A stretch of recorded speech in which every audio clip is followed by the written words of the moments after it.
Hey, Loco sports fans. Welcome. It's Thursday night. JJ, Justin Jarrett, Wes Kerr, and Marcus Walsh hanging out with you. Wes, I don't know if you know, but you're on mute.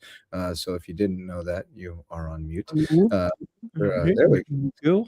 There we Hanging go. out with Max, taking the night off. He's wiped out from work today. I have to say, I was a little wiped out after work today too, but we gave the wrestlers a day off, so I got a nap in this afternoon, and that gave me the second wind I need to pull off a show tonight. I will not be available tomorrow night because we're staying over up in Somerville, and we got wrestlers going Saturday morning at the Green and Gold Coastal Sectional, and my son Truman will also be wrestling in the JV division of that. So we're going to be getting Nice. early start, 7 a.m. weigh-ins on Saturday. So we'll be getting to bed early on Friday night. I'll let you boys man the ship if you so choose. But more than likely, I think we'll probably not have a show tomorrow night, and maybe we'll catch up with you on Saturday. We'll definitely be around Sunday for the 1L Hoops Happy Hour and the Loco Grind. So check those out. But how are you fellas doing tonight on this lovely Thursday? It's turned quite nippy out. Oh, Finally feels like seasonable weather outside after a I'm couple not of with you. warm days early in the month. But I'm just getting ready to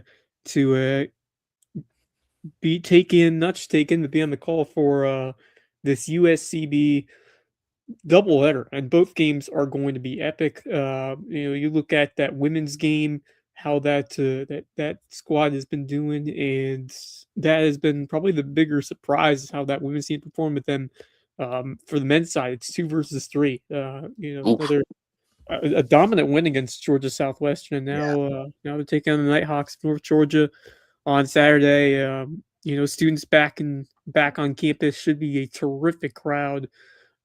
Get out to the Cove if you're able to get to snag some tickets because it is going to be one or two tremendous games, one heck of a doubleheader over there at the Cove, and I'm looking forward to seeing first off how this women's team can see if they can continue to keep rolling. I've really been impressed by how they've melded together as a group this year, and then the men. I mean, it's been the Kilminster show the last couple of days leading up to this Wednesday's win. He was the I'm not sure if you mentioned the prior show, but he was Yeah, the we did. Peach Player of the Week, and I'm expecting them to put together another tremendous performance in what should be a battle, all-out battle against the Great North Georgia team. Should be a tremendous capper to what should be a really fun day of basketball. Last year was a classic.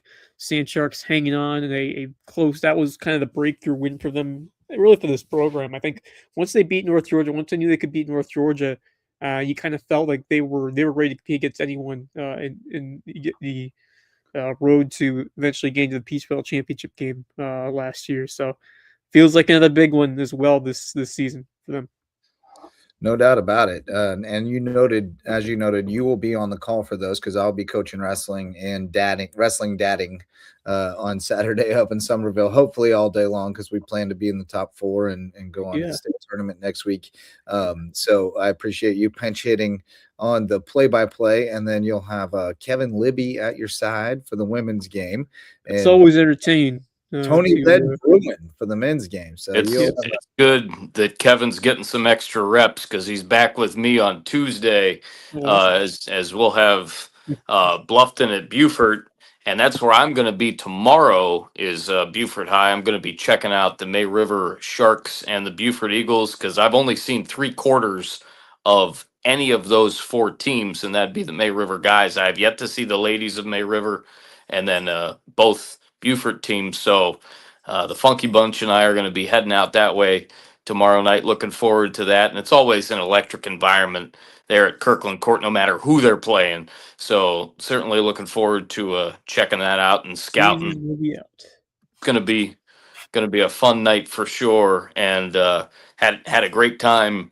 Certainly, as we talked about on Tuesday night with the Hilton Head Prep Bluffton games at Prep, and looking forward to getting to Beaufort, and it's going to be great. Yeah, man. Yeah, it's a good time of year. We got a lot of hoops to talk about. Region games going on. When do we last convene on Monday? Tuesday? Tuesday. Tuesday. The Yeah. Tuesday. You know, God, I don't know what day it is. It's been the longest 2 weeks. Can I say that? Just like getting back into the groove after that holiday break. It's been rough and it's been go, go, go. So all the days have started to run together, if I'm being quite honest. But it is Thursday, and we were here on Tuesday. We had some of the scores coming in at that time. We don't have all of them. The people got to get their scores on the max preps, man. It's an epidemic right now. Got some of them from girls and guys action tonight on Max Preps and on the doc that we share, but not enough. No, not enough. We need more Come people on, with folks. their scores. But we got a bunch of games in progress tonight. Goose Creek at Beaufort, girls game that should be posted up when they're always quick with it. So I didn't happen to see that listed on Max Preps. I'm wondering if that got Oh, played. that one must have got scrapped.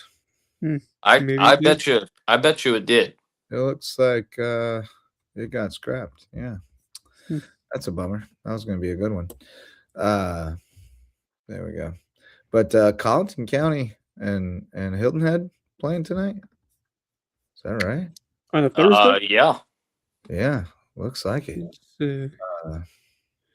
Yeah, Hilton Head really play Bishop England on Wednesday, so yeah, they're changing the schedule. Odd schedule. Wednesday, Thursday game.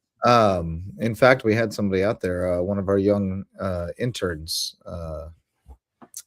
Cameron Schroeder, was going to be out at the game. So we'll see if we get a report from him. He's a photographer, so we'll see some photos on the IG a little later. He's going to tag us in on those. But we got a bunch of young kids out here with cameras, man. I'm impressed with what these kids are doing with their photography. So we're going to lean into trying to help those kids find their footing and just get out there and keep shooting. Right? Keep shooting. Just keep shooting. Shoot till you're hot.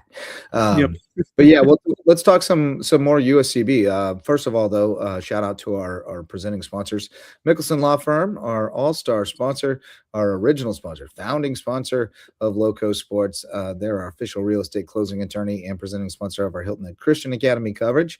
But they can help you with all your legal needs right in downtown Bluffton at Mickelson Law Firm. And of course, WHHI TV, Marcus Walsh's main gig, his main squeeze. Well, his main squeeze is the Funky Bunch. Yes. But his main financial squeeze, the first main work squeeze. Main financial squeeze. And that's right. And they've got new digs over there at the Bridge Center. Looking forward to seeing that place. You were telling us what a great setup you have over there. There'll be some adjustment period, I'm sure. No getting doubt. used to the new spot, but going to be a great future for WHHI. You guys have come such a long way in the 20 years since I've been here, from the beginnings as kind of a real estate promo. Basically, it was real estate centric with promos, and then Bluffton started booming, and we went from that. And that was even before. I mean, I was aware of it, obviously, vacationing on Hilton Head, but that was before I got hired. But it's amazing to see all we've done, and we've been able to bring a whole lot of different people into the fold with interns and et cetera. And it's awesome stuff. And the big thing this year was the move. It's accessible. It's a great place where people can go get their feet wet and learn the game and move on. Or folks who want to stick around here can carve out a career, covering our community. And you guys do a great job, and especially with the sports coverage. So we appreciate your partnership. We look forward to being a pregame sponsor this season, once again on the WHHI hoops. So now let's talk a little bit more about USCB, because as you noted, Wes, they're kind of cooking. The women 74-66 over Georgia Southwestern on the road. They continue to be road warriors. They're 6-3 in the Peach, and only one of those wins has come at home. So they've been tremendous on the road. Tanaya Bowman continues to lead the charge. She has just become the heart and soul of this team, I think. Jigsaw, but she's been more the jigsaw piece. She has been the anchor of. Yeah, she really has, and she put up 22.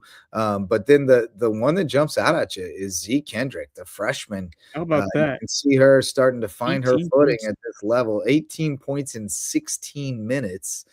She has 6 of 12 from the field. Wow, that is efficient. That is incredible. That'll earn you some more minutes for sure. Yeah. Janiyah Hayward did Janiyah Hayward things with the double. Yeah. And Lydia, Lydia and Sammy only combining for 17. That's great. I mean, to see them, that but tells a lot about the still, depth of this team now. You're getting some other players to contribute in important ways, and that's going to make them even more dangerous when, sometimes, Lydia Gattuso seems like she's been the star contributor, but, good to see other players take on those roles and still put together an 8-point win. That's very encouraging for them, and more so encouraging that they're 6-3 in this conference. And you just look at the back half of their schedule, and they got a ton of home games coming up. That is exactly, great to see. You've banked all those wins on the road. Now the back half of the schedule, you have a 5-game homestand: Lander, Georgia College, Middle Georgia, Columbus State, and Georgia Southwestern. 5 in a row at home. When you can really look the bill on it and try to we could have we never know. We could have a double header in the tournament. First round. Yeah, that would be incredible. I mean, it's tracking that way. They're sitting right there, tied for third with Augusta. And Augusta has a win in hand at our place, so that's tough, but we still get to play them up there. Columbus were right on their heels, and we played them close on the road. And then you got North Georgia coming into the Cove on Saturday. That's a big opportunity for them. Yeah, a win there would really shake things up and put you right in the mix for not only a top 4, but potentially a number 1 seed if things keep tracking the way they're going. So, much credit to Versa for seeing this future with the group she had, and supplementing it with the transfer portal and the freshmen that she's brought in. And Kendrick wasn't getting a lot of minutes early. She wasn't. There were some games where she really barely got off the bench, and I think probably a lot of it was just getting fit and getting adjusted to the speed of the college game as a freshman big. I mean, there's a lot of work to be done to really get yourself physically fit for the fight that you're going to have in the trenches every night down there in the post. And it seems like she is starting to adjust. And as those freshmen, and Courtney Campbell as well, as they continue to adjust and contribute more and more down the stretch, I think this team has a lot of potential to kind of, they're probably a year, maybe 2 behind the curve as far as what the men were able to do, but you can see the curve is catching up, and they're on that same kind of upward trajectory. Well, you knew they had the talent, but it was either they couldn't stay healthy, or they just were younger and they were trying to find it. Now you're seeing those key pieces are getting more experience, and they've gotten some help as well from others. So it's really coming together, and that's great to see. I think this team is, and this is the year you're going to do it, because it's the first year you're eligible to get in the big tournament if things go right. So, this is where you wanted to peak by year 3, or at least get to that level by year 3, and this is year 3 right now. So, I think they're right on schedule of what they want, where they want to be at this point. You're gonna have to make an appearance now, buddy, because you clawed at me. You can't claw at me. Those are the rules. Okay. Who's your cat? Okay. Yeah, he had to make an appearance because he clawed at me, and those are the rules. No clawing. All right. You can nudge, but no clawing. You have to go on camera if you claw. So anyway, the women are looking really good. The men also looking tremendous. They kept the win streak going. Won by 21 at Georgia Southwestern, which, I mean, we've talked about anytime you go on the road in this conference, it's going to be a fight, but they didn't really on Saturday. Yeah, that's impressive to see on the road, especially a road game, to win by that many in a conference where, as you said, seems like it's nip and tuck every night, and you're trying to hold on and win these close games and putting up 95. Not a GSW team that's been bad. And a really balanced effort by everyone. They got five putting double digits on the board in points, including Ismail Rashid off the bench. Yeah, and it was a really solid outing. They shot 50% from 3.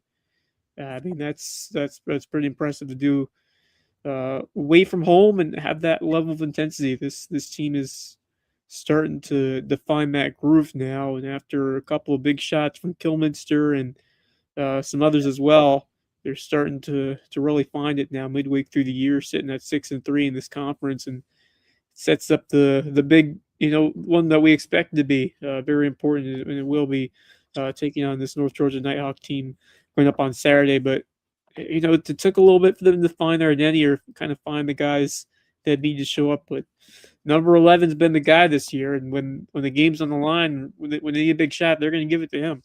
Yeah, he's phenomenal. Well, I mean, it all goes through him, and he just knows when to call his own number. I mean, he's tremendous. I wrote about him for the Bluffton Sun this week, Hilton Head Sun, Bluffton Sun, about Kilminster and his week, and that was before Saturday week, man. When he put up big numbers. What a classic Fodala box score this is. And then what I failed to mention, or what I forgot to say, not only did he win that game on Wednesday, the buzzer beater, he tied it to send it to overtime as well. Right. Yeah, sure did. Yeah, he's a dog. He's an absolute dog. Yeah. And, and he only takes about 8 or 10 shots a game usually at the most. He's starting to let it fly a little bit more than he did early in the season. I think he understands that they're going to go as he goes a little bit. But no, he's phenomenal. But this is a classic Fodala box score because you had 5 in double figures and then 2 more with 9 and 1 with 8. And nobody played more than 26 minutes. Wow. I love it. That's something. Talking about that, and I'm watching hockey as it is. Yeah. Line changes. The line shifts. Changes. Yeah. So they're looking very stout now at 12-4, 6-3 in the Peach, and they looked kind of down. It was looking scary when they started off rough on the road. But everybody's kind of beating up on each other and taking some L's. So now they're sitting in second place. They're a half game behind Lander. Yeah. 6-2. Sand Sharks and North Georgia. They're a game ahead of North Georgia. They're second alone. North Georgia is 5-3. Columbus State and Georgia College are all 5-3. They're in third.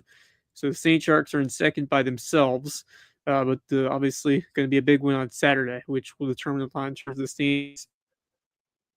CB sitting a half game behind first place after that rough start. I mean, couldn't have asked for a much better position to be in after just a couple of games early that didn't go your way. And, it just shows how this conference, the parity of this conference, I mean, anybody can beat anybody on any given night in this Peach Belt.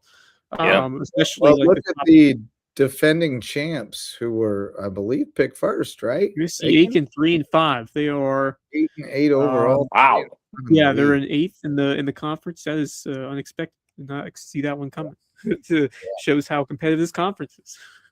Yeah, crazy stuff. So long way to go, but off to a great start over at USCB, and not that. I mean, there's a long way to go, but there's not. It's sometimes 6 weeks. You play so many games in a short span. So it's a 20-game schedule now with the extra team, right? Because you play again, everyone home and home. Yeah. So they're almost half. Saturday be the halfway point. They would have played 10 games. So, we're into the second half of the season. I'm excited for that. That's going to be fun. So USCB at home on Saturday. That's a 1:33:30 situation, right? Yep. Yes. Correct? Yeah. 1:33:30. If you're not busy, get to the Cove and cheer on the Sand Sharks. Check out Finnegan. I'm sure Jeff to have the students back in the mat. What's that? Big sign to have the students back on campus. Yes. That's big time. Checking on the comments from Instagram. Shout out to Coach Hagan, Hulk Hagan, Bridges Prep Wrestling, leaving at 5:30 a.m. on Saturday for Somerville. That's why we're staying overnight. We would have had to leave at 5. So we're out on that. We're gonna spend the night there and get a good night's sleep and roll in at 7 and get weighed in. But speaking of wrestling, I got a few scores from last night. May River keeps rolling. They beat Hilton Head the other night 71-9 on Monday. Okay. They beat Buford 69-10 on Wednesday. So they're looking good. New rankings came out from SC Matt though, and they kept Travelers Rest ahead of them despite the head-to-head win from May River. But that's a guy, great guy. who does great work, but just don't put too much stock in it. It's fine. They're gonna wrestle each other for the state championship, and we'll find out. So if you're getting worked up about rankings, don't do that. Just go try to beat somebody who's ranked this week, and then tell your coach, hey, email that guy from SC Matt and tell him I beat that guy. Because I know he's getting emails from that guy, so he can email him back and tell him about your exploits, and we'll get you in there. But a bunch of Lowco guys in the rankings, and then a bunch of people from the Lowco going to try to make it to state on Saturday at both Somerville for the middle school and JV qualifier. I don't know where everybody else is wrestling this weekend. I know we're at the JP2 duels. Here's a topic for conversation I learned about today. Well, first of all, last night we won 2 duels. We beat Burke 37-36 on criteria. We tied 36-36. Shouldn't have, but we did. And then we beat Savannah Christian 48-30. Interesting note, Savannah Christian, their boys cannot wrestle girls. So if you send a girl out, they have to forfeit, which is kind of a bummer because our girls wanted to wrestle but didn't get to. But it's okay. But then I learned today that Skiza doesn't allow girls to wrestle. So our girls cannot wrestle in the JP2 duels because it's a Skiza sponsored event. So that bummed me out on their behalf. I want to fight the Skiza girls to be able to wrestle. But anyway, women's wrestling, one of my new biggest passions. Yeah, that's really interesting. With as right? much as we're seeing it now, especially in this area. Yeah. Yeah. So, well, I mean, it's moving toward it's going to be a separate sport unto itself. Yeah. Because there's more and more teams that are declaring, and in order to declare for the girls' playoffs as a team, none of your girls they can't have wrestled any boys in any boys events. So we didn't realize that at the start of the season. We already burned them when we used them in duels. But for next year, we intend to have a dedicated girls team, and so that they only have to wrestle girls, and so that we can go roll in the playoffs and see what we can do. I think that'll help with recruiting. I think there's a lot of people who are uncomfortable with boys and girls wrestling when they're new to it. People who have been around the sport, they get it. They understand that it's okay. Like it's not like that. But I understand why people are wary of it until they've been around it. It's no big deal. But I did want to bring it up because I found it surprising and interesting, and figured it was worthy of mention, as we've talked so much about girls wrestling and the growth of it, and women's wrestling, which is the fastest growing sport in the NCAA now because it was recently approved. So programs are adding it right and left. So very cool. And if you come out and watch it, you'll be hooked, man. Watching anybody scrap is fun, but the girls, they get after it. It's fun to watch. Very proud of our girls who wrestled last night. 2 of them went up against boys from Burke and wrestled really tough. My girl Lola Evans threw one in a headlock, had him on his back. And wow. He managed to wiggle off his back and ended up pinning her, but she fought really hard. And then so did Scarlett Ramos, who always does. She wrestled a really tough kid and made him work. And Jacel Delgado, one of our newest recruits, a little 106-pounder. She weighed in and took 2 forfeits last night because our regular 106 was hurt. And then she got to wrestle a girl from Burke, and she lost, but she scored a takedown and a reversal and nearly caught her on her back. She was like, oh, I was so mad I didn't get her right there. But that's she's getting better every time out. So it was great. It was our senior night. We honored Britton Jenkins and Carlos Calustro, and they were really foundational guys for us the last 2 years building the program, and 2 guys that we hope they plan to stick around after graduation and be in the area. So we hope they'll stick around and help us coach next year and keep building a tradition there. But so yeah, we'll be at JP2 on Saturday. I don't know who all is there. I don't think May River goes anywhere this weekend, but I'm not positive of that. So that's wrestling. There's your wrestling report from Reverence Wrestling Club, our official wrestling sponsor, presenting sponsor of the Lowco Grind and the place to go in the Lowco if you want to take your skills on the mat to the next level. Check out that open mat every Sunday, and it's a great way to get on the mat and roll around. And speaking of combat sports, I don't know how I got on this, but bare knuckle boxing in the triangle is on my TV. There's two women fighting each other bare knuckles. It's not a rectangle or an octagon. It's a triangle ring. Wow. Oh my gosh, these people are insane. What channel are you on? Vice, I guess. I just clicked on Hulu and I think it automatically played something.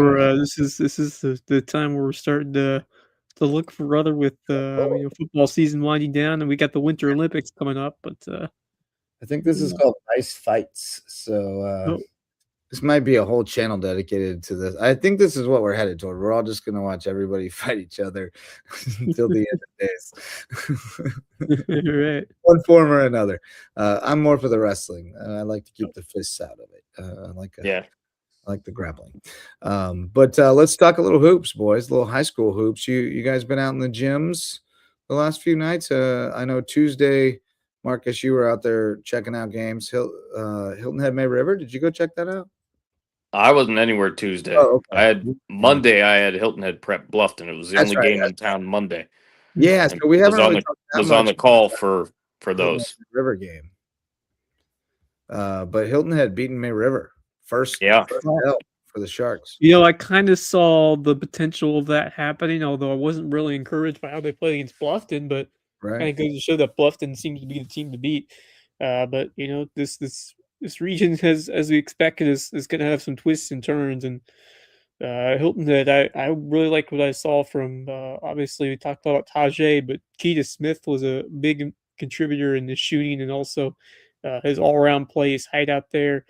But they've got some under the radar dudes who are starting to make an impact for that team. And I've yet to see River just because how the schedule's worked out, but this is a big time win by the Seahawks. I thought that there's going to be an L coming from River. Not that I don't think. Right. I mean, it just kind of felt like they were due for a setback at some point in this region.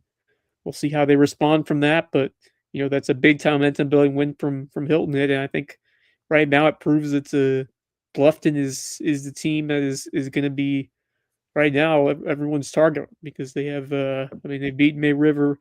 Obviously they've yet to play in that second meeting in the first meeting region play. So obviously that will be coming up next week, I believe. But I'm excited for it, and I'm looking forward to seeing those two teams go at it. But now can Bluffton find a way to maintain that pace and keep delivering out there? And I think that Bluffton is right now the best team in this region, but I think that we've seen that Hilda has been able to compete with them for at least a couple of quarters. But Hilda beating May River, that's a big time development.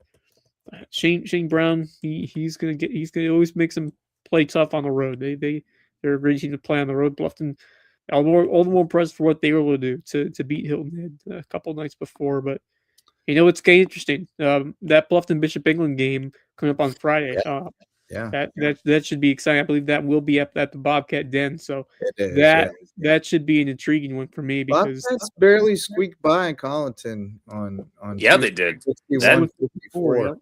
That surprised me in a way, but having seen them and calling their game on Monday, and you were talking about it earlier, JJ, these back-to-backs, Monday, Tuesday, Wednesday, Thursday, whatever, it seems odd to me that the schedule's moving that way. I certainly know that games are probably having to get rescheduled and whatnot because of, injuries or, officials or whatever reason. No, it wasn't rescheduling. So I have a theory of what happened.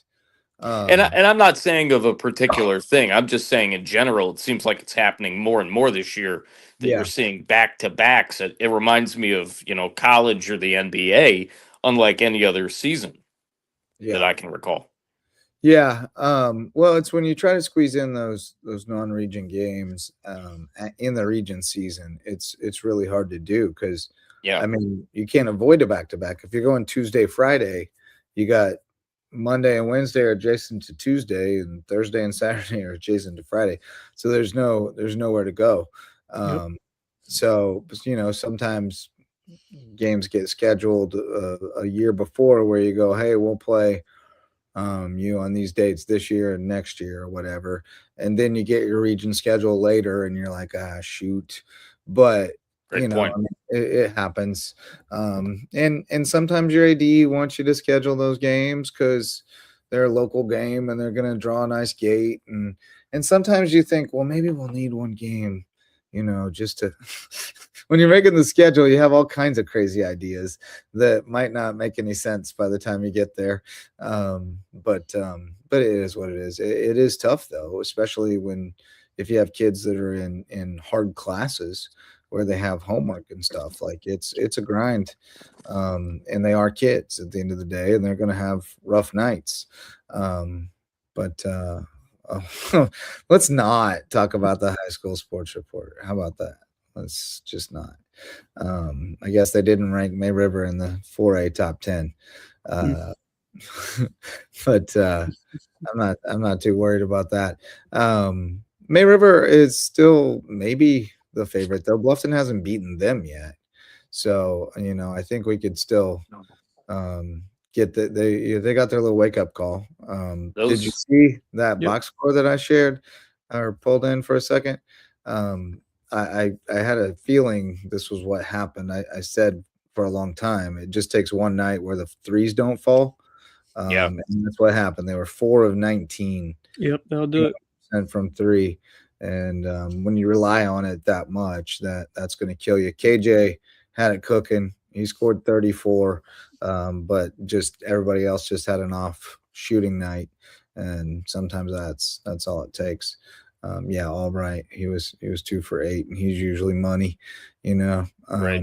Looks like they did a good job on Major and really limited him inside. So everybody's got a blueprint now, I guess, but it relies on May River not shooting the ball well. If they hit their threes, they're still going to be a big problem for anybody. I'm looking forward to seeing and calling the second matchup between those two teams on February 3rd on WHHI. But I'm really looking forward. I obviously saw a bunch of Hilton Head during the Hilton Head Holiday Classic. I'm looking forward to seeing May River tomorrow, and then certainly Beaufort. Both Beaufort teams. I saw the May River guys against Hilton Head Prep. I saw about 3 of the 4 quarters of that game. Came a couple minutes to go in the first quarter. That was all the way back in the first week of December. So I'm really looking forward to tomorrow too, just kind of scouting how these teams look and how they've evolved, especially on the Beaufort side with both. I know the Beaufort guys are struggling definitely record wise, but especially when you get into region play, sometimes you just got to throw the records out the window because these teams are so close. They played Bishop England tough. They did, and that's part of it too. 62. Yeah. So I think they're coming around a little bit. Austin Miles had 15, senior. Willis Watson with 12, Kwalik Isner with 11. So I think they're starting to come around a little bit. That's a good showing against Bishop England. Now, granted, yes, absolutely, they're not interested in moral victories at this point. Sitting at 1-11, they want to win some ball games. But it does seem like they're rounding into form and more competitive now, at least. And maybe they'll knock off a couple people. But how about them girls from Beaufort? They are cooking. Yeah, with gas. 5 in a row now. 59-31 over Bishop England. And y'all ready for this? Nia Hayward, 32. Bishop England, 31. Wow. Nia, wow. 11 of 24 from the field. Could be a little more efficient, but 7 of 14 from 3 and made all 3 of her free throws. So she was cooking. She lit them up. 32 points for Nia, and the Eagles rolled 59-31. So she's something else. And by the way, sophomore. Hey now. Yeah. Yep. Yeah, she's something else. Let's see. 1, 2, 1, 2. She got 2 30-point games now. That was not a season high. She had 33 against Whale Branch last month. Crazy work. What else? So yeah, Buford's looking good there. Let's look at the standings. Let me get the standings. Man, I'm sold on this Buford team. They're showing they can handle the toughest teams in this region. I'm excited for what that squad has been doing this year. They've you saw what had happened in volleyball. They had some tremendous athletes, and that team was exciting to watch. A lot of them are playing some basketball as well, and it's really wanted to see this. I mean, because they had some lean years, but now they're really starting to put Yeah, it together this after year. Layla graduated, it got a little lean for a while, but Reggie's got a squad again, and he's rolling. Nia's averaging 20.3 on the season. Amira 13.7. That's a nice little 1-2 punch. And then you got Coaxum and Laborde and Crosby and Patrick and Owens and Dennison. So they've got a bunch of role players who are doing their thing and letting Nia cook, and they're looking awfully good. So yeah, I'm excited to see. I mean, do you think they could run the table in this region by the way they've been playing? Because I think they'll be favored in most every game. I think they most likely will. I mean, they just they can. Bishop England by 28, and Colleton's the only other team they haven't played yet, right? No, they beat them 69-31. They beat them 69-31. Yeah, they're gonna run the table. Nobody's gonna touch them. No chance. Which might, be to their detriment because they played a bunch of people early, but they'll have to be sure. That's always the fear is that you gotta make sure they don't slip into second gear, and right, because there's some always some dangerous squads, especially from the middle of the state, that you gotta be ready for it. Playoffs are a different animal once you get there. I feel like the Bluffton girls teams ran into that for a long time. They just rolled everybody regions bad, and then they got that 7 years in a row. They got gas and blitz. The first round they got up to game speed, it was too late, So I do, but I think Reggie understands that. It looks like they're doing what they need to do, and score be damned. Like we're gonna score however many points we have to score to get our work in. And we're not here to hurt your feelings, but we got a job to do, type deal. But Creek boys, we haven't seen them back in action. Well, we did, but since Oceanside, but not since this weekend. They had a little bit of a letdown, I think 58-53 against Hilton Head Prep the day after beating Oceanside, but that's to be expected. They played 3 overtimes the night before and then had an afternoon game, but they're back at it tomorrow at Hanahan, and that's a game that you would expect them to win. I mean, we're looking at them now as almost like co-favorite to Orangeburg Wilkinson until they play each other. I think Orangeburg probably the favorite at this stage, but Creek is in the conversation. So we'll see how they do at Hanahan tomorrow night, and then they'll be back home against North Charleston next week, which will not be an easy game either. We've talked about how tough that region is. Hampton boys are absolutely rolling. They are now 12-4. They are crushing people in region. They beat Barnwell 83-47. Yeah. They were throwing it off the board and throwing it down. I saw a few videos on Facebook. And one time told me all about it. He said, "You see them boys last night? They were dunking it. They was throwing it off the backboard." He was telling me all about it in the cafeteria. So looking forward to getting a look at them at some point. I don't know where I'm going to find the time, but I do want to see those Hampton boys in action. They'll be at Whale Branch tomorrow night.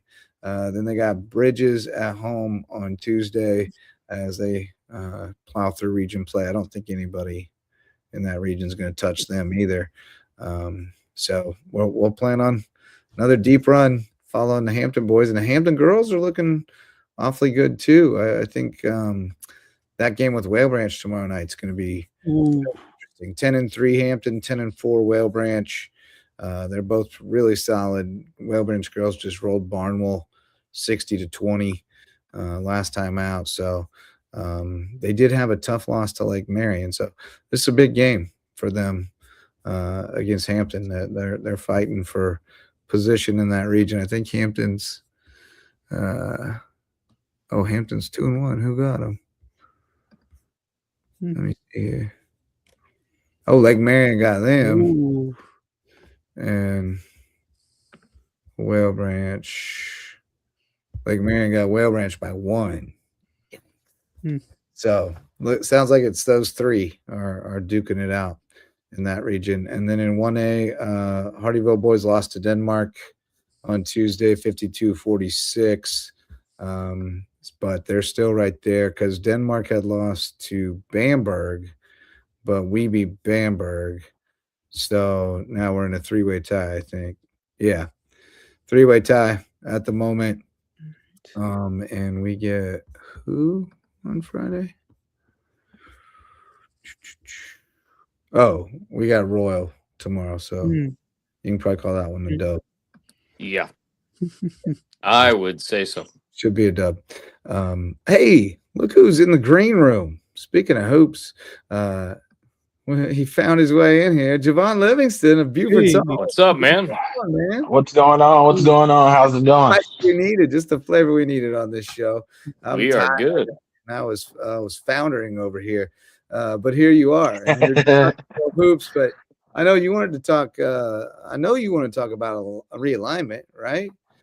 Yeah, man. Yeah, a lot of that stuff that I was looking at, for the most part, everybody's staying. As far as the appeals go, except for Bridges, they're going back down to 2A. So I know a little sigh of relief for them. But the big news is actually doesn't involve one of our area teams, but involves Lucy Beckham, which won this appeal and will be going back to 4A, which would likely assume that they would be back paired with our 4A region, you would think, unless somehow they get paired with Myrtle Beach. But I would more so likely expect that they would be that 6 team in the Hilton Head, Bluffton, May River, Beaufort, and Colleton region. I was told that part of their appeal was they said we don't mind traveling. So yeah, that's exactly what happened. That we don't mind traveling a bunch of miles to wherever we have to play in the region. And that was their argument. No, I think I heard some frustration from the Beaufort County schools about when they get paired with the Charleston schools.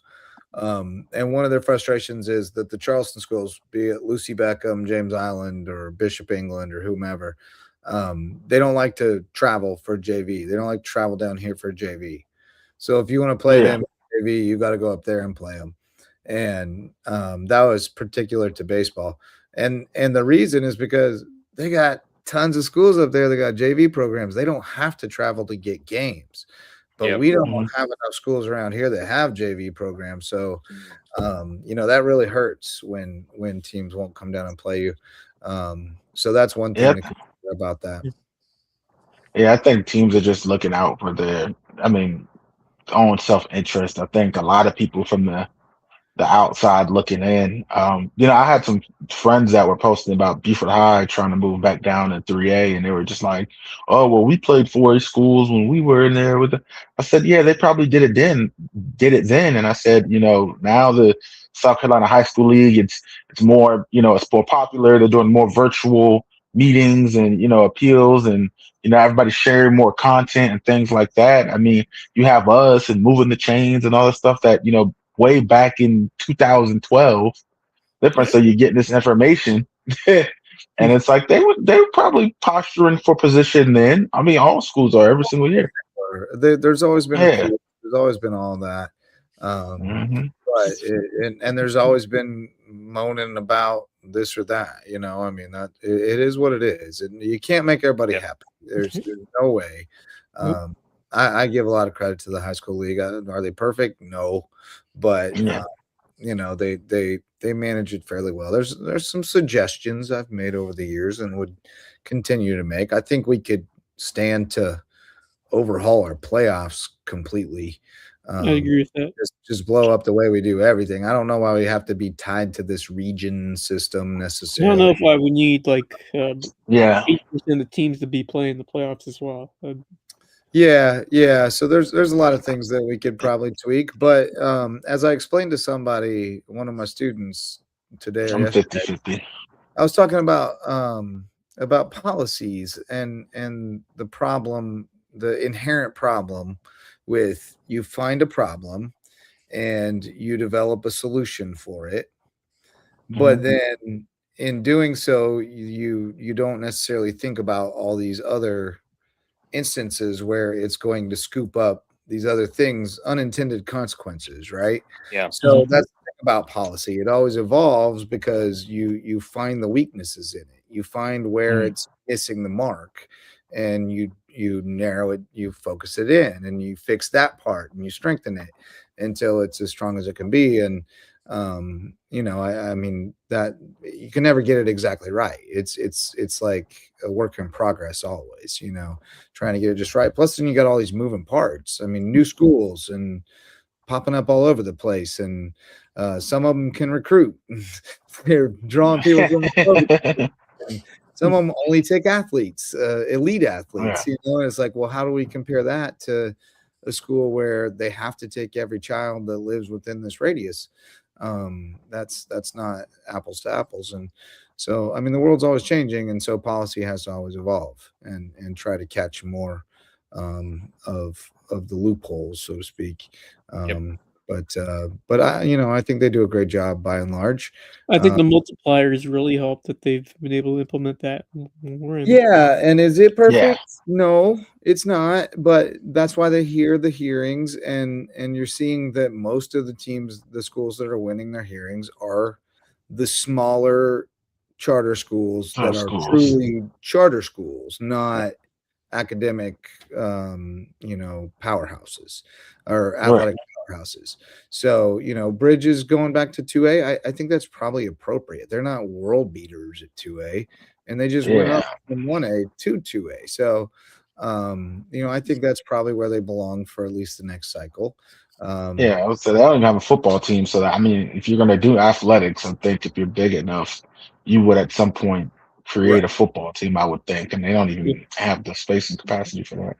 Right. Yeah. So I think they're where they belong. Like Charleston Math and Science was granted the appeal to go back from 2A back to 1A. That's where they belong. They're not recruiting athletes. They're literally just fielding teams of smarty pantses who want to play sports. And some of them are really good athletes, but they're not like drawing athletes. So, I think they're getting them mostly right. I know Hilton Head disagrees, and they're going to appeal the appeal, right? That's the word on the street. Appeal the appeal. I didn't know there was an appeal to the appeal. I thought the appeal. Didn't know that. I didn't realize that either until it was mentioned. I guess Today or yesterday, whenever it was. I don't necessarily. Me with Hilton Head and Buford doing the appeal. I mean, it's fair. You would rather be the biggest in the classification than one of the smallest, but I don't think the gap is so near. Like, you get to 5 at the gap. That's like a 500 kid gap, which is pretty big. But like when you go up to like 5A, man, that jump is from like 1,500 to some school has 200, 2,500, 2,900 kids. Like that's a big, big jump there. So, but I don't think it's too far off, and they're, not far away from, a team that possibly has a state championship running on next year with football, which is the biggest. And they consistently compete. I think they'll be all right. Yeah, where do you think they have a better chance to win a championship? 3A with Oceanside, or in 4A with all the juggernauts in there? I guess you don't know. I mean, they did pretty good, in 4A this year, and I think when you run into Gray Collegiate, Gaffney coming down though, right? I don't know. I didn't see that one. I didn't really look for Gaffney, so I didn't. I think they're coming down. I think I did see that, JJ. I think you're right. Yeah, there's a bunch of good Yeah. there's a bunch of good schools in there. There's a But lot I of don't good know. upper state teams. I know BJ is one of the ones that really wants to go. Gray State at 5A, correct? Or they Yeah. with their appeal? Okay. As they should. Gray's going up. Gray's 5A. I don't know how Oceanside stayed 3A. I really don't. That's crazy. But I noticed they had people committing in the portal on Yeah. social media right after the as soon as they turn in those enrollment numbers, they must go in the portal. But those freaking man, what do freaking you think portal. about this? What do we think about the commitment graphics, the transfer graphics for high school kids who are transferring midseason? I'm not really. I'm not into it. I think that defeats the purpose of the fair play. It hampers coaching. It kills development. All of these things. I don't like it. Stay away from that at the high school level. Yeah, I agree. I think the big thing about high school is you get who you get. Like coaches. There used to be a glee. Let's say basketball. There used to be a glee when a kid walks in at 6'4" to try out in ninth grade because you don't know what you're going to get year in and year out. You know what I'm saying? And so now you're just recruiting, and all this stuff seems normal. It only falls apart when the recruiting changes. I guess I don't like it. I love and that's what we're doing with the multiplier. For the collegiate schools. Trying to filter out all the recruiting and things of that nature. And so it messes up things. It makes it harder for you to do. Hey, you got 1,500 kids. You got 1,500 kids. Y'all are in the same classification. But if your 1,500 are all athletes and yours are just regular kids, you know what I'm saying? Yeah. It's unfair. So I don't like all the transfer. I don't really know the logistics on the rules behind the charter schools being able to do that. I think it's one of those underwritten things that we know how they do it, but like technically we can't really stop it.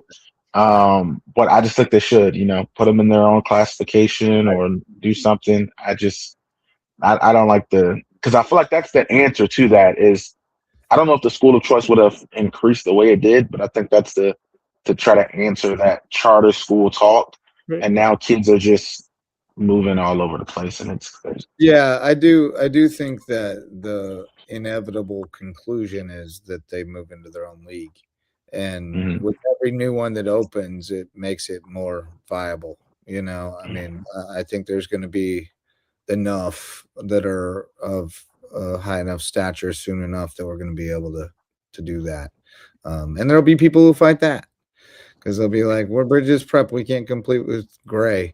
Or whatever, and so then we'll end up with two divisions in the charter school division, and that'll be okay. Like the NCAA tournament. It doesn't matter if you have 64 or 65 or 68 or 96. There's going to be somebody saying that it should have been them instead of somebody going to be complaining. Yeah. They'll be all right. They'll go into a classification like boys lacrosse 1A through 4A, and they'll live. That's what happened. You know what I'm saying? And it only hurts the people at the bottom. The charter schools, they know what they do, and it's unfortunate for some of, the coaches in that situation because they're just coaching. But, the reality is that's the game when you're there. So, yeah. Amen. So yeah, we will wait to see about Hilton Head's appeal to the appeal, but I can't imagine the success rate on the second appeal. Yeah, I think that would go significantly. Yeah, not worse. Probably their first thing is like, okay, why are you wasting our time again? What's going on here? What'd you leave out of the last? What do you got you didn't have last time? Because we already got that once. So it looks like we'll keep the gang together and possibly reclaim Lucy Beckham as our foil, our Charleston area foil. So that'll be fun. Okay. Every 2 years, we swap out a new rival in Charleston with our 5. So that's all good. That's a funny situation there. Well, we've covered most of the news. We're getting down to the wire, so we'll shout out some more sponsors. Hudson Seafood House on the docks. Great place for seafood, sunsets, and cocktails. Maybe not this weekend. Going to be a little chilly out there on Skull Creek. You might wait until it warms up a little. But then again, cold time of the year, the time to get those oysters at Hudson's, the presenting sponsor of Under the Bus. Great episode on Tuesday, and we'll be back next Thursday. We have a conflict on Tuesday, so we're going Thursday night for Under the Bus, presented by Hudson's Seafood House on the Docks. Twinge and Twombly are personal injury friends from over in Beaufort. They're attorneys with a remarkable name, but they are with a strange name, but they provide remarkable service over at Twinge and Twombly, Beaufort's personal injury attorneys. And then HHI Windows and Doors, our old friend Richard Barron from Coach Barron from HHP hung up the whistle, focused on a new kind of screens at HHI Windows and Doors, improving your view of the Low Country. And of course, Jay's Barbershop, the place to be in Ridgeland, whether you need a haircut or not. That brings us to our parting thoughts. And Javon Livingston, you're up first.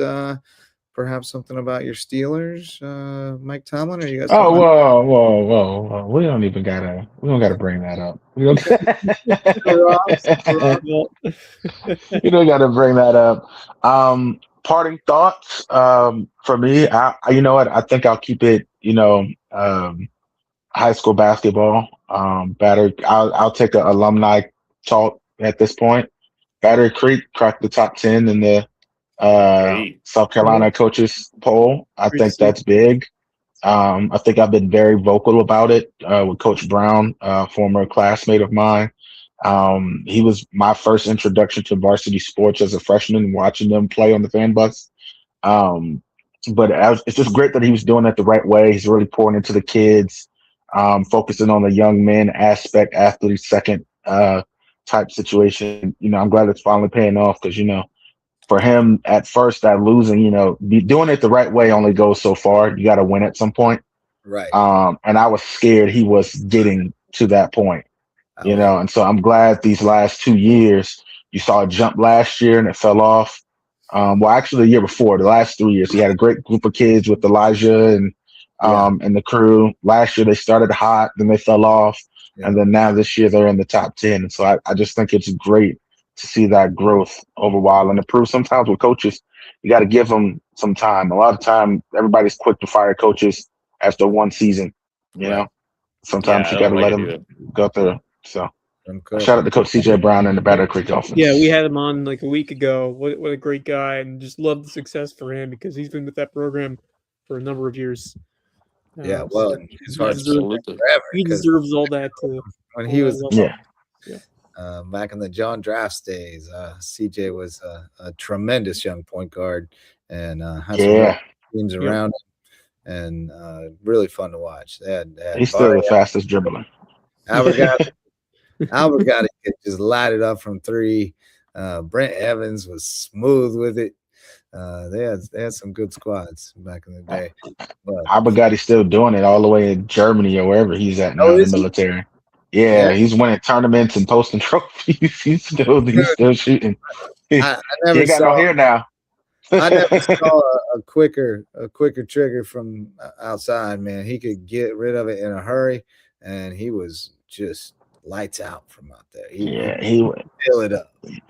He was good, man. And Coach Brown, I think in person, I know there's across the world and somewhere, whatever, NBA players, but in person that I've seen in my life, I think CJ's had the quickest handles that I personally have seen throughout my lifetime and, in person during a game. And so from him to CJ, and I think they had that deep roster, and I'm still upset they split Battery Creek and Well Branch, doing with my graduating class. I was still upset about that.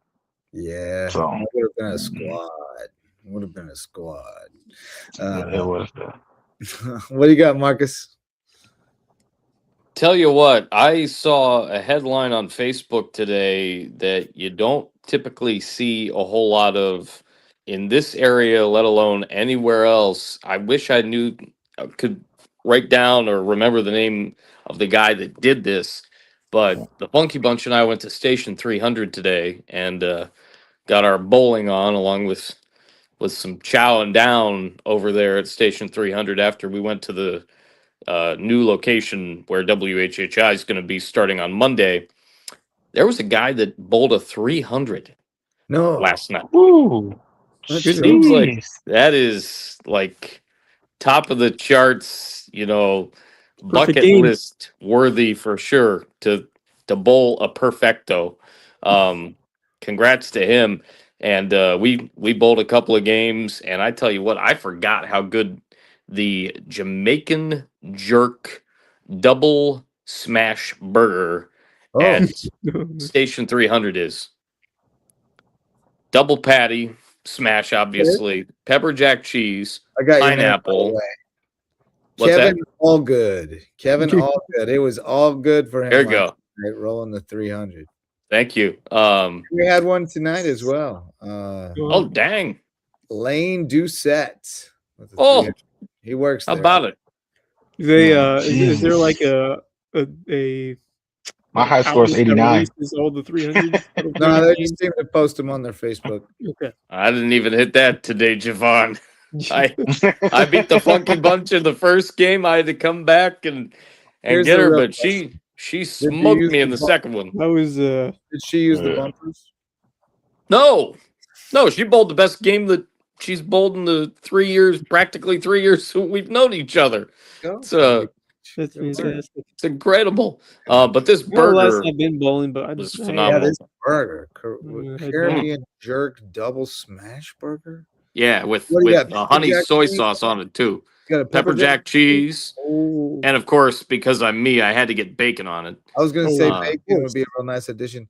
And you It said, was. is there like a habanero mango salsa type thing, or what do we got for? It's got pineapple on it. It's got that soy, the honey soy. It's just it's like a road trip to Hawaii, man. It's outstanding. That sounds phenomenally good. So good. Yeah, they still open over there? I got to put that on the menu, I think right? they're closing in about 25 minutes, but today was definitely a bowling league day for them. So we had to bowl our 2 games and then scoot for them to get ready for that. Well, that makes sense. You said 25 minutes. All right, with Justin Jarrett from the Lowco. Peace. No, it's playing. I'm about 5 minutes away right now. Wes Kerr, what do you got, buddy? I got a couple. First off, some breaking news at Major League Baseball. This was one of the big pieces of the puzzle of the offseason. Kyle Tucker has made a decision. He is going to the LA Dodgers to try to help them achieve a three-peat. Kyle Tucker, the former club sensation, he is headed to LA to join the Los Angeles Dodgers. So, now I can hate him like my wife did when he was a Cub. She didn't like him. He rubbed her the wrong way when he was a Cub. Her description was he's too nonchalant. I don't like him. Too nonchalant. So we just called him nonchalant for the rest of the season. She could never get behind it, and now I have to admit, as I usually do, that she was right.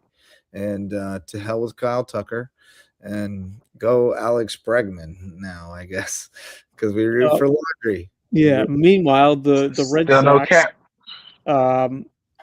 I'm not quite sure what they've been trying to do in terms of their infield, because they trade away Devers. They're unable to secure Bregman, and now 2 all-star third baseman to 0 all-star third baseman. Yeah. So, however, they did acquire Ranger Suarez, so their rotation doesn't look too bad. I mean, they have obviously a Crochet, they got Sonny Gray.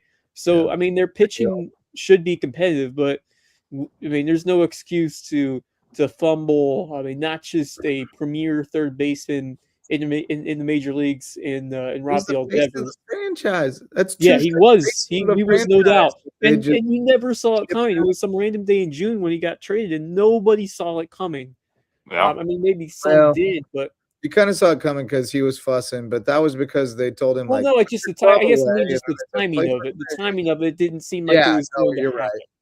Yeah, because it felt like things were trending in the direction that he was going to stay with the franchise. Right now, if they traded him, it would have been right before the season or in spring training. But like the timing of it was odd. Random day in June was a little off, and then you're unable to secure Alex Bregman, who made an important, a sizable impact for that offense last year, and now, I mean, you have a budding star potentially in Roman Anthony. You have some good pieces in the outfield. Obviously, if Jaron Duran, they could ship him out and try to get someone, but it's a very peculiar situation right now for Craig Breslow, and he is not the most liked man over there for some of the moves that he has made. So No. It'd be very interesting to see Oh, where Sox you go fans from are here. mad as hell. Speaking, it's been I mean, Boston has had such an incredible amount of success the last 2 decades. I'm not complaining, but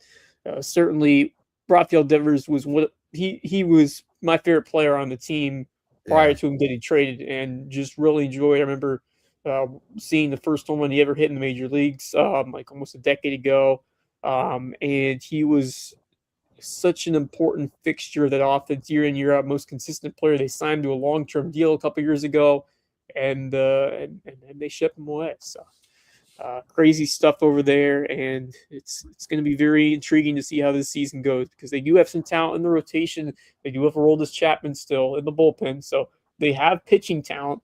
But can the offense find a way to deliver? And that's the big question. Obviously, you got Cassis, you got Meyer.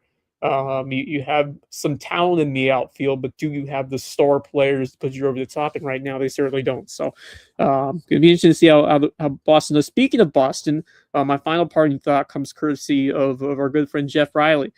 Big night at the Garden tonight as they retire the jersey of the great Big Z, Zdeno Chara, from the Boston Bruins.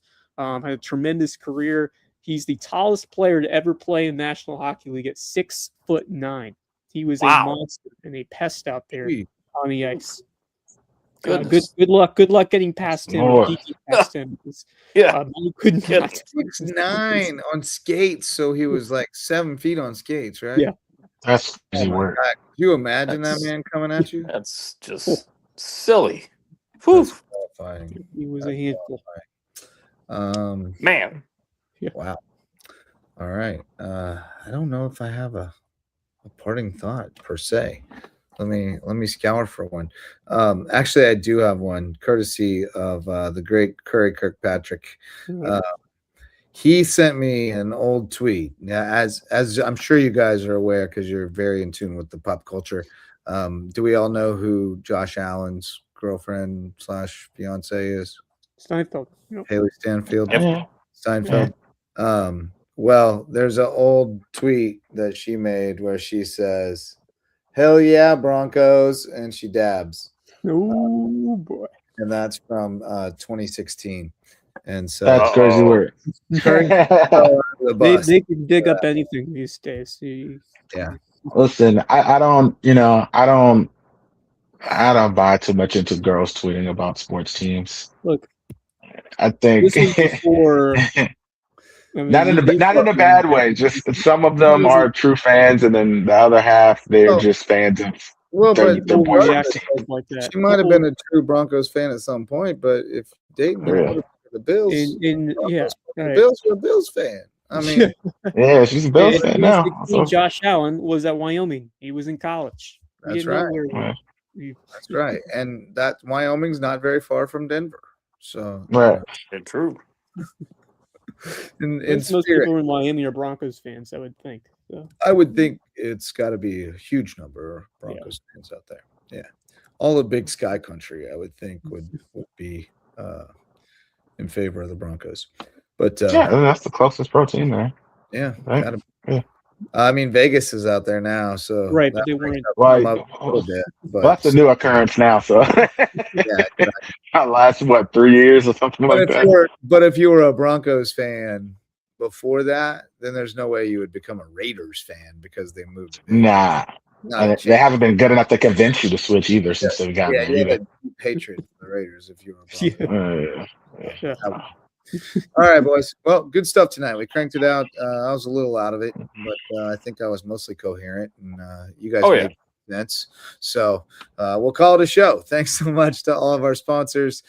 Thanks to everybody who showed up to listen or watch. Thanks, Javon, for jumping in. You always add the flavor we need here on the Lowco Media Network. Check out Javon, his outstanding operation on Beaufort's Own over on YouTube, or find his games on Beaufort County TV. Streaming live. I'll see you tomorrow, bud. Yes, sir. I'll be there. Yeah, you the man. You the man. You had all the games out there working hard, and we appreciate you. It's been fun growing together and seeing it build up and seeing the kids appreciate it. I think that's the thing I love the most, and I'm sure you do too, is when the kids let you know they appreciate it. So, well, I appreciate you guys. And once again, thanks to our sponsors and everybody who showed up to listen or watch. For Javon Livingston, Marcus Walsh, and Wes Kerr, I'm Justin Jarrett. We'll see you real soon. Until then, go Lowco.